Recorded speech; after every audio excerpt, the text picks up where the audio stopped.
다 함께 성경 봉독하겠습니다. 다니엘서 1장 1절 2절 말씀입니다. 유다 왕 여호야김이 다스린 지 3년이 되는 해에 바벨론 왕 느부갓네살이 예루살렘에 이르러 성을 에워쌌더니 주께서 유다 왕 여호야김과 하나님의 전 그릇 얼마를 그의 손에 넘기심에 그가 그것을 가지고 신할 땅 자기 신들의 신전에 가져다가 그 신들의 보물창고에 두었더라. 아멘. 11월부터 우리는 다니엘서를 묵상하고 있습니다. 한때 한국 교회는 놀라운 부흥과 성장을 거듭했지만 지금은 교회가 한국 사회 변방으로 밀려나고 있습니다. 교회가 사회에서 지탄받는 대상이 될 때가 많아졌고 교회들마저도 교회를 한탄할 수밖에 없는 시대가 되었습니다. 세속화의 물결이 너무 거세고 가난한 성도들은 더 많아지고 젊은이들은 소통이 되지 않는 교회를 등지고 떠나고 있습니다. 지난 3년간의 코로나 팬데믹은 그 세속화의 흐름을 더욱 가속시켰습니다. 이제 과거처럼 하나님이 더 이상 강력하게 역사하지 않는다는 느낌을 받을 정도로 세상의 영향력이 더 커져 보이는 상황입니다. 그래서 말씀대로 올곧게 신앙을 지키면서 사는 것이 점점 너무 힘들게 느껴집니다. 세상을 변화시키기는커녕 나 하나조차 지켜내는 것도 쉽지 않음을 느끼게 됩니다. 우리 신앙의 선배들이 살고 사역했던 시대와는 판이하게 달라졌습니다. 이런 변화된 시대 속에서 새로운 개념 정리가 더욱 절실해 보입니다. 주님의 제자로 살아간다는 것이 무엇이며 주님의 제자를 삼는다는 것이 어떤 의미인지 새롭게 개념을 정립할 때가 되었습니다. 이런 가운데 우리가 묵상하고 있는 다니엘서는 세속화의 거센 조류와 힘겹게 맞서고 있는 우리에게 던지는 묵직한 메시지와 위로가 있는 책입니다. 이번 한 달 동안 다니엘서를 묵상하면서 하나님이 우리 각자와 우리 공동체에 주시는 귀한 위로와 은혜들을 풍성하게 누리시기를 축복합니다.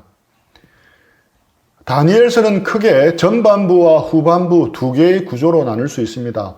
전반부는 1장에서 6장까지로 스토리 부분입니다. 우리가 일찍이 주일학교에서부터 많이 들었던 다니엘과 세 친구가 보여주는 믿음에 관한 이야기입니다. 그래서 친숙한 부분입니다.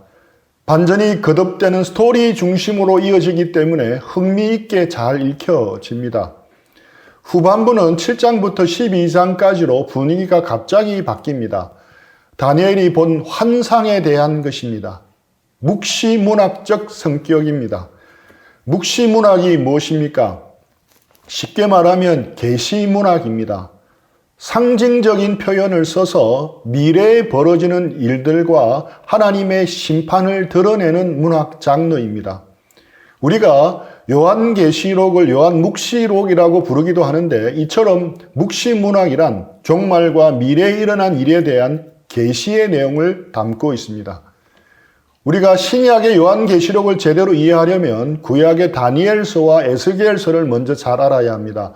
서로 내용들이 맞물려 돌아가기 때문에 그렇습니다. 그래서 7장부터는 내용이 좀 어려워집니다.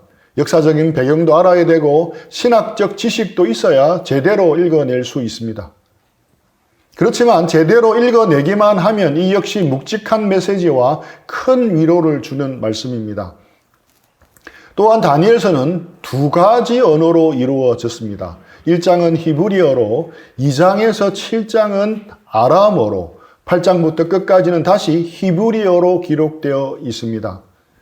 우리가 하고 있는 공동체 성경 읽기 프로그램을 후원하고 있는 바이블 프로젝트 채널에서 다니엘서 전체적 개요를 잘 설명해 주기 때문에 그것을 먼저 시청하고 말씀을 이어가겠습니다.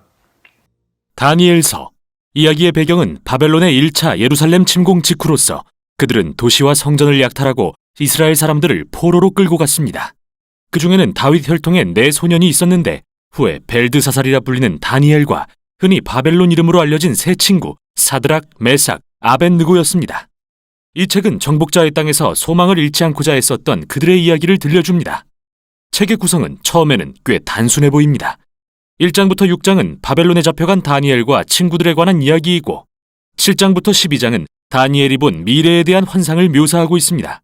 그런데 이 두 부분은 다른 특징에 의해 더 흥미로워지는데요. 바로 사용된 언어 때문입니다. 처음에는 이스라엘 언어인 히브리어로 시작하지만 2장부터 7장은 히브리어의 사촌격이자 고대 제국들에서 널리 사용된 아람어로 쓰였고 8장부터 12장에 가서는 다시 히브리어로 돌아가죠. 이러한 구성은 2장부터 7장이 일관된 부분임을 보여주고 그뿐만 아니라 2장과 7장이 이 책의 후반부를 이해하는 데 중요하다는 점을 강조하는데요. 그럼 자세히 살펴보죠. 1장은 책 전반부의 기본적인 갈등 관계를 소개합니다. 다니엘과 그의 친구들은 정말 지혜롭고 능력이 출중해서 바벨론 왕궁의 관리로 등용됩니다.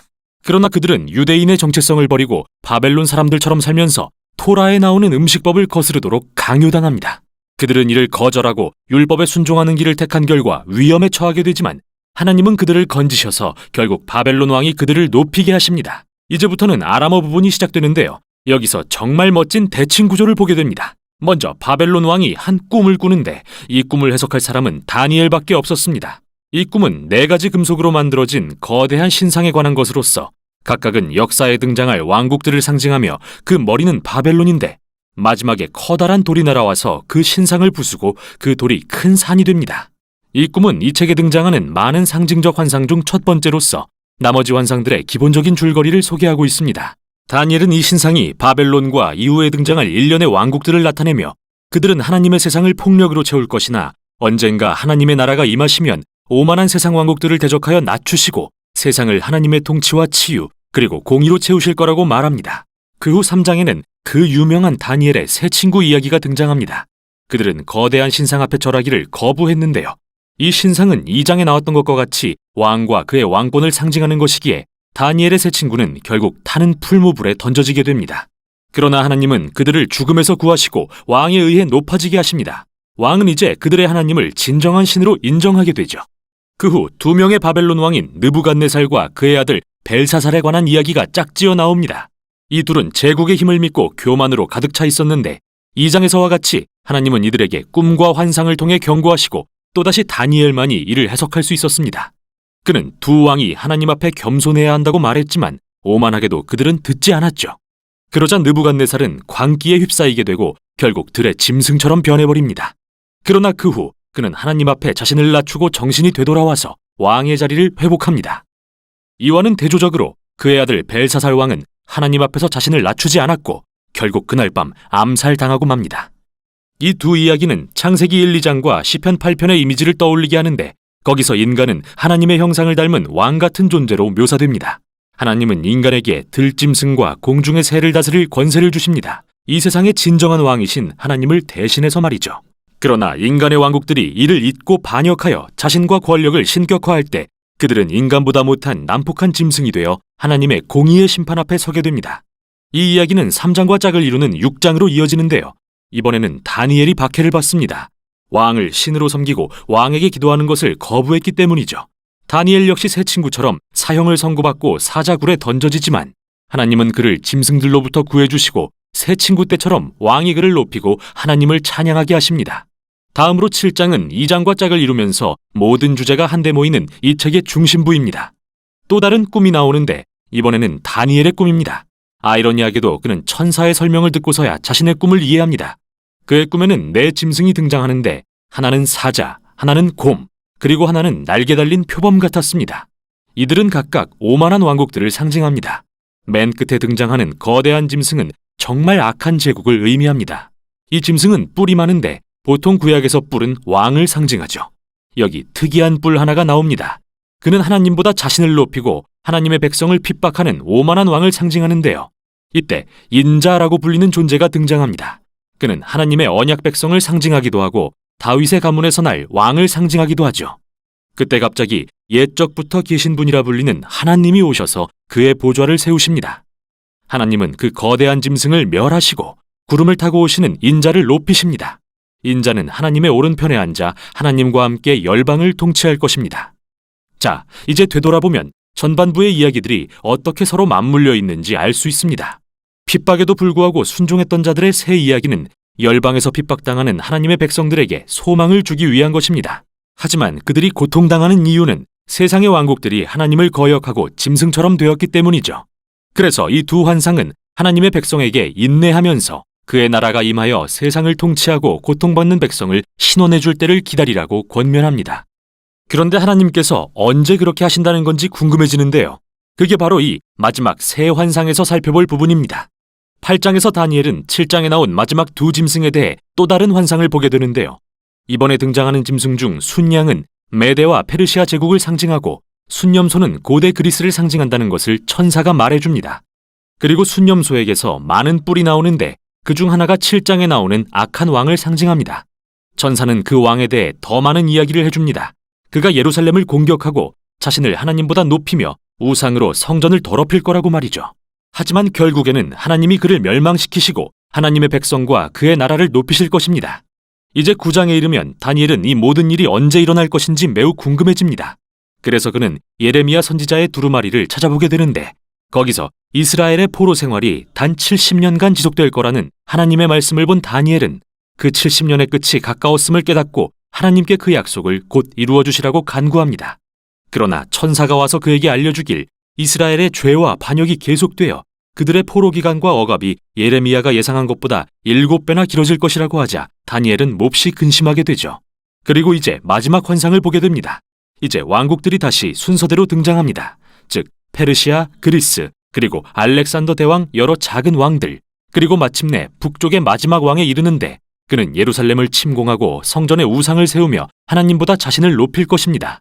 그러나 별한간 이 왕은 멸망하게 되죠. 이 환상이 무엇을 가리키는지는 정말 많은 논쟁이 있었는데요. 많은 이들이 이를 주전 160년대 시리아 안티오코스 왕의 침략과 연결짓습니다. 그는 예루살렘의 많은 신실한 유대인들을 죽였고 성전에 우상을 세웠죠. 어떤 이들은 이 환상을 로마 제국과 관련지어서 예수님의 죽음과 주후 70년의 예루살렘과 성전 파괴에 관한 것으로 보기도 합니다. 그리고 어떤 이들은 이 환상이 언젠가 예수님이 재림하실 때 성취될 미래의 일이라고 보기도 합니다. 그런데 문제는 이 상징과 숫자들이 그 어떤 의견과도 완벽히 일치하지 않는다는 것인데요. 이는 어떤 의미에서는 모든 견해가 옳을 수도 있다는 가능성을 열어줍니다. 다니엘서는 모든 미래 세대의 하나님의 백성들에게 소망을 주기 위해 쓰인 책으로서 안티오코스 제국의 침략 때부터 지금까지 언제나 그래왔습니다. 바로 이런 이유로 예수님은 다니엘서의 상징들을 들어 예루살렘의 억압적인 지도자들을 묘사하고 대적하셨고 요한계시록을 쓴 요한도 다니엘서의 환상을 적용하여 당시 로마와 이후에 있을 제국들의 억압에 대해 예언한 것이죠. 그래서 다니엘서의 핵심은 이 책이 모든 세대에게 하나의 유형과 약속을 보여준다는 것인데요. 이 유형이란 인간과 그들의 왕국들이 자기 능력을 칭송하고 옳고 그름을 나름대로 정의하며 하나님을 참된 왕으로 인정하지 않을 때 난폭한 짐승으로 변한다는 것이죠. 하지만 다니엘서는 하나님이 언젠가 그 짐승을 대적하신다는 약속도 붙들고 있습니다. 하나님은 그의 세상과 백성을 구하시고 그의 나라를 열방 중에 임하게 하실 것입니다. 이렇게 이 책은 모든 세대 가운데 신실함을 불러일으키는 참된 소망의 말씀을 전합니다. 이것이 바로 다니엘서의 내용입니다. 오늘 본문인 다니엘서 1장 1, 2절은 다니엘서의 배경과 주제에 대해서 많은 것을 함축해서 보여주는 말씀입니다. 한 번 더 읽어보겠습니다. 유다 왕 여호야김이 다스린 지 3년이 되는 해에 바벨론 왕 느부갓네살이 예루살렘에 이르러 성을 에워쌌더니 주께서 유다 왕 여호야김과 하나님의 전 그릇 얼마를 그의 손에 넘기심에 그가 그것을 가지고 신할 땅 자기 신들의 신전에 가져다가 그 신들의 보물창고에 두었더라. 먼저 남유다의 마지막 왕들에 대해서 아는 것이 도움이 되기에 잠시 설명하고자 합니다. 이 도표는 남유다의 마지막 5 왕에 대한 것입니다. 1절에 나오는 여호야김은 끝에서 3번째 왕입니다. 시드기야 때 유다가 바벨론에게 멸망하는데 그 전에 있었던 왕입니다. 요시야 왕 이후에 나오는 유다 마지막 4명의 왕들 중 3명이 요시야의 아들입니다. 첫째 아들은 일찍 죽은 것 같습니다. 여호야김은 요시야의 둘째 아들이었고 재임한 연도는 BC 608년입니다. 그때 북이스라엘은 어느 왕이 다스리고 있었겠습니까? 이미 북이스라엘은 멸망하고 더 이상 존재하지 않았습니다. 북이스라엘은 아수르에 의해 BC 722년에 이미 멸망합니다. 역사가들은 고대 근동이라고 부르지만 지금 우리가 중동이라고 부르는 지역을 아수르는 150년 동안 지배합니다. 강력한 군사력으로 수많은 작은 나라들을 무자비하게 정복합니다. 아수르는 일제강점기의 일본처럼 강경하고 혹독하게 통치를 합니다. 대적하는 자들을 잔인하게 대하는 것으로 악명이 높았습니다. 사마리아를 수도로 삼았던 북이스라엘은 이 아수르에 의해 BC 722년에 멸망하고 사방으로 강제로 이주를 당해 뿔뿔이 흩어집니다. 당시 예루살렘을 수도로 삼았던 남유다 왕국은 멸망은 피했지만 약 100년 이상 아수르 제국 내에 봉신국가로 지내야만 했습니다. 그런데 영원할 것만 같았던 제국 아수르는 쇠퇴하기 시작하고 새롭게 부상하는 세력이 있었습니다. 바벨론이었습니다. 바벨론은 느부갓네살이라는 젊은 왕의 열정적인 지도력 아래서 메소포타미아 유역의 남쪽 끝에서 북상하고 있었습니다. 또 약해진 세력의 틈바구니에서 남서쪽에 있던 제국 이집트도 과거에 이 지역에서 누리던 지배력을 다시 회복할 수 있는 절호의 찬스라고 여깁니다. 따라서 주전 609년에 이집트의 왕 바로느고는 공동의 적이 된 바벨론이라는 새로운 위협을 맞서기 위해 아수르와 동맹을 맺고 돕기 위해 출정을 합니다. 이집트에서 아수르로 가려면 남유다가 있었던 팔레스타인을 통과해야만 했습니다. 그 당시 유다의 왕은 요시야였습니다. 요시야 왕은 하나님을 경외하며 신실한 왕이었습니다. 개혁을 주도했던 왕이었습니다. 백성들에게 율법을 다시 회복시켰고 유월절 제사도 회복했고 우상 숭배를 척결했습니다. 요시야 왕도 아수르의 지배에서 벗어나기 위해 준비를 하고 있었습니다. 그런데 애굽 왕 바롯느고가 아수르 편에 서서 바벨론을 치려고 팔레스타인 지역을 지나가려고 합니다. 요시야 왕은 과감하게 바롯느고의 길을 막고 싸웁니다. 무깃도에서 남유다와 애굽과의 전투가 벌어집니다. 하지만 요시야 왕은 안타깝게 전사하고 맙니다. 이때부터 애굽이 예루살렘 지역을 통치하게 됩니다. 전쟁에서 이긴 애굽 왕은 예루살렘에 와보니 요시야의 셋째 아들인 요아하스가 왕이 되어 있는 것을 봅니다. 그를 3개월 만에 끌어내리고 애굽으로 데려가서 죽이고 다시 요시야의 둘째 아들 요야김을 세웁니다. 이스라엘의 왕권은 애굽에 있다는 것을 보여주기 위함이었을 것입니다. 요야김은 아버지 요시야 왕이 보여주었던 믿음에서 완전히 돌아섭니다. 하나님 대신에 애굽 왕을 택합니다. 불가피한 선택처럼 보이지만 믿음이라기보다는 철저한 상황 논리였습니다. 아버지가 죽게 내버려 두신 하나님이 싫었습니다.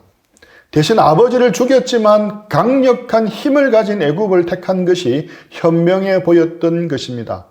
뿐만 아니라 자신을 왕으로 세워준 애굽을 거부할 수 없었습니다. 요야김이 보기에 분명 애굽의 신이 유다의 신 하나님보다 강해 보였습니다. 이때 선지자 예레미야가 그의 잘못을 책망합니다. 그리고 예레미야는 애굽을 의지하지 말고 바벨론에게 항복하라는 특별한 메시지를 반복해서 선포합니다. 요야김이 반바벨론, 친애굽을 선택한 후 그렇게 3년이 지났습니다. 하나님이 유다 백성을 버리시지 않을 것이라고 생각했는데 설마 하던 일이 실제로 일어나 버립니다. 바벨론이 반역한 예루살렘을 침공해서 포위합니다. 그리고 왕을 비롯한 많은 신하들이 포로로 끌려가는 수모를 당합니다. 세상은 하나님이 패하였다고 조롱하였습니다. 혹은 이스라엘을 버렸다고 조롱했습니다.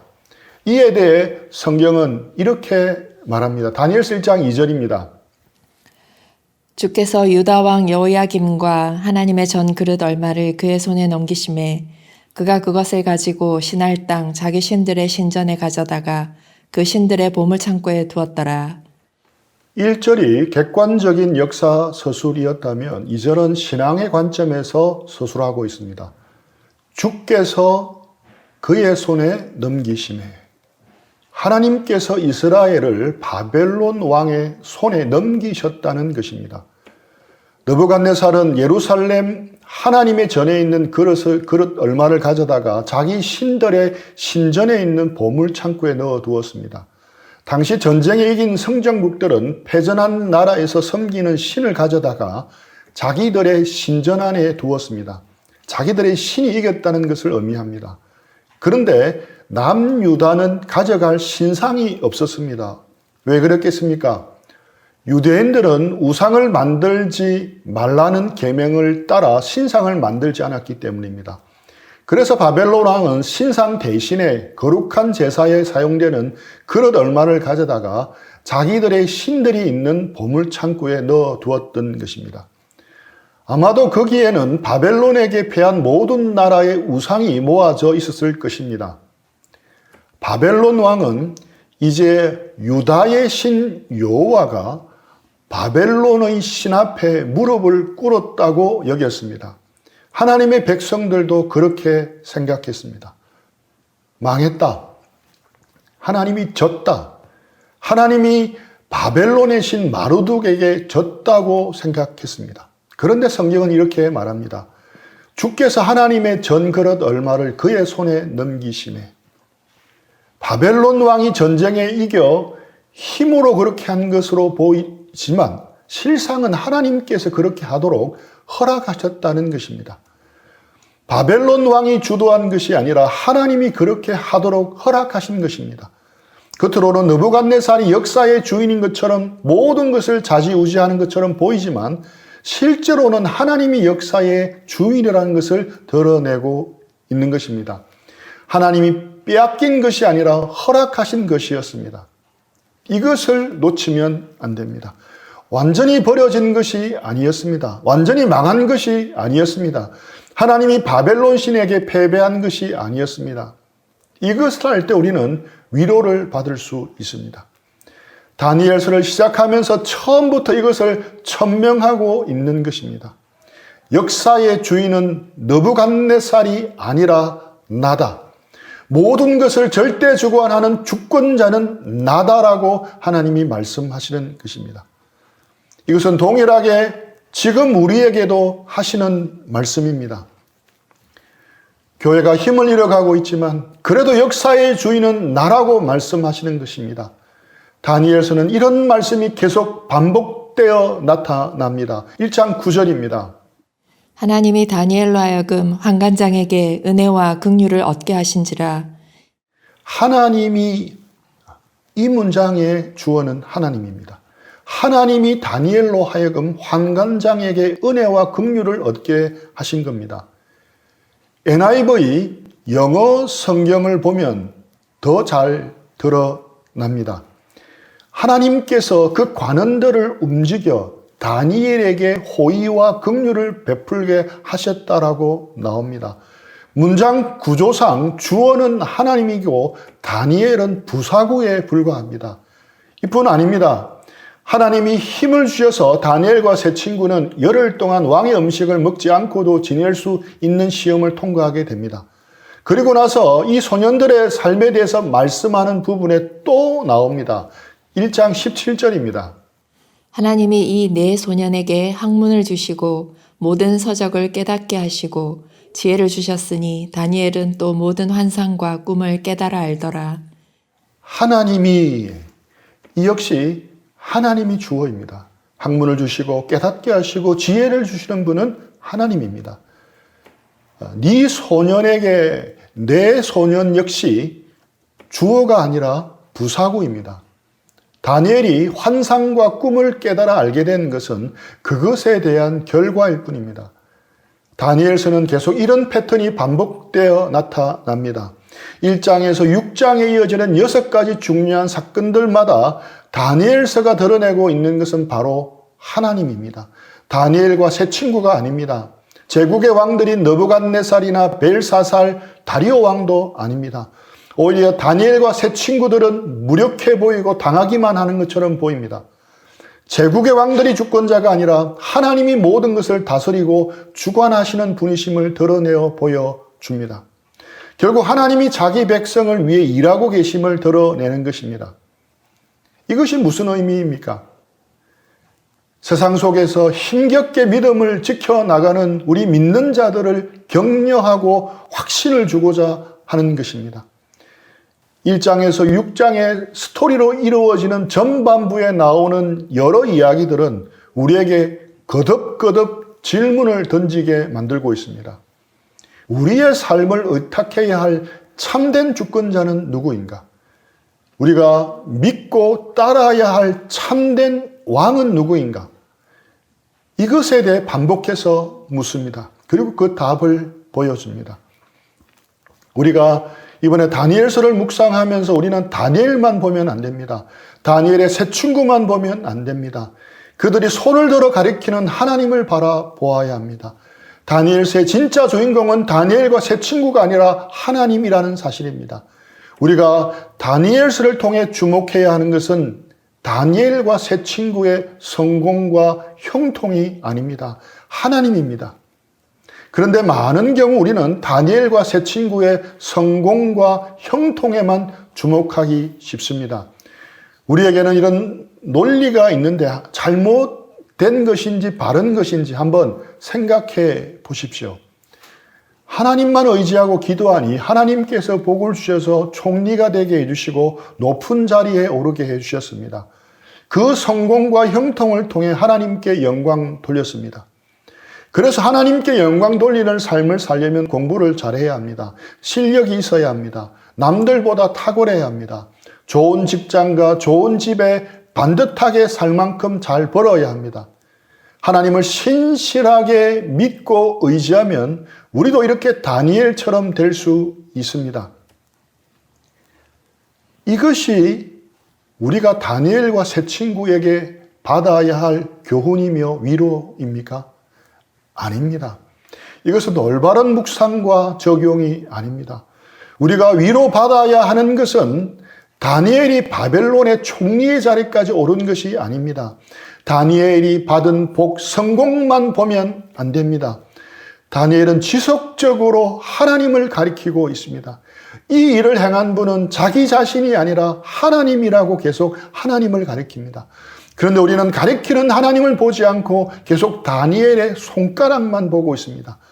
달을 보라고 가리켰는데 달은 보지 않고 손가락만 보고 있는 꼴이 되어 버립니다. 나도 다니엘처럼 형통하고 내 자녀들도 다니엘처럼 성공해서 하나님께 영광 돌려야지 하고 생각하는 것입니다. 다니엘의 성공과 형통에만 주목한다면 하나님보다 바벨론 신이 더 뛰어나다 할 수 있습니다. 다니엘은 아무리 높이 올라가 보았자 총리일 뿐입니다. 항상 느부갓네살 밑에서 명령을 따라야 했던 신하에 불과했습니다. 우리가 다니엘의 성공을 부러워하는 것은 조금만 생각해도 느부갓네살의 권력 앞에서 우스운 일입니다. 성공하고 형통하는 것이 중요하다면 다니엘보다 느부갓네살을 더 부러워해야 합니다. 다니엘이 믿는 하나님보다 느부갓네살이 믿는 바벨론 신 마르둑을 바라보아야 할 것입니다.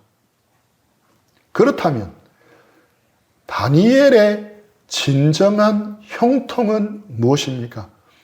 느부갓네살에게는 없는 다니엘이 가진 형통은 무엇입니까? 바로 그 하나님이 내 하나님이라는 확실한 신앙 고백입니다. 내 인생의 주인이 하나님이시라고 고백하며 그렇게 살아내는 것입니다. 느부갓네살은 모든 것을 다니엘보다 많이 가졌지만 이것만은 없었습니다. 느부갓네살은 하나님의 능력을 실제로 보고 경험했습니다. 자기의 한계와 연약함도 뼈저리게 경험해 보았습니다.